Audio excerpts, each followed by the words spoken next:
ሰላም ሰላም። እንደዚህ ጥርግርግርግርግር አድርጌ በላው ውዶች፣ አያችሁ እንዴት እንደሆነ እየሰራችሁ ብሎ። በነገራችን ላይ እኔ ስናደር ነው እንደዚህ የምበላው፣ ስናደር ከሰዎች ጋር ስጣላ። ኦኬ።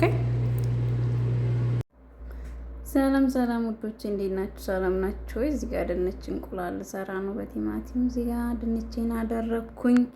ጠበስ ጠበስ ስላደርግ ነው። ለማንኛውም ሰብስክራይብ ማድረጋችሁን እንዳትረሱ።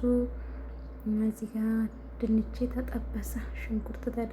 በነገራችን ላይ ድንቹ ቀይ ሲሆን አሪፍ ነው፣ በጣም ይጣፍጣል፣ ሙክክም ይላል።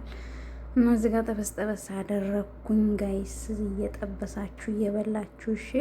የሰው ጨጓራ ትጥበሱ፣ እንደዚህ ሽንኩርትና ድንች እየጠበሳችሁ ብሉ ላለሁኝ እንደ ምክር፣ እንደ እህትነት ምክሬ እና እንደዛ ነው እላችኋለሁ። ለማንኛውም እየበላችሁ ብሉልኝ።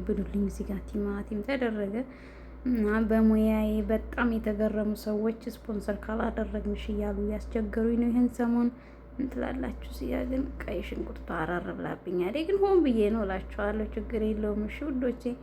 እና እዚህ ጋር በሰለ እንቁላል አደርግ ነው። እንቁላል መትቼ ኦኬ። እዚህ ጋር ያደረኩትን እንቁላል ተመልከቱ እንግዲህ።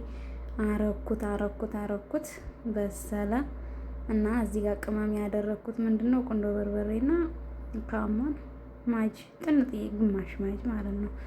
ከዛ እዚህ ጋር በሰለ። ግልብጥ አላደረኩትም፣ በቃ ዝም ብዬ ግልብጥ አድርጌ አበሰልኩት። ሙሉ አልወጣልኝም። ቃሪያ ደግሞ ከላይ ነስነስ ወይ ሲጣፍጥ። እዚህ ጋር ቡናዬን አፈላሁኝ። በእውነት ቡናው በጣም ነው የሚጣፍጠው። ጅዳ ላይ ከመጣሁ እንዲህ አይነት ቡና ይሁን፣ በጣም የሚጣፍጥ ቡና ማለት ነው። እና በጣም ነው የሚጣፍጠው። አይቼም አላውቅም እንደዚህ አይነት ቡና ሲጀመር። እና በጣም አሪፍ ነው። አቆላሊም አሪፍ ነው። ቁሉ መቁላት ጥሩ ነው።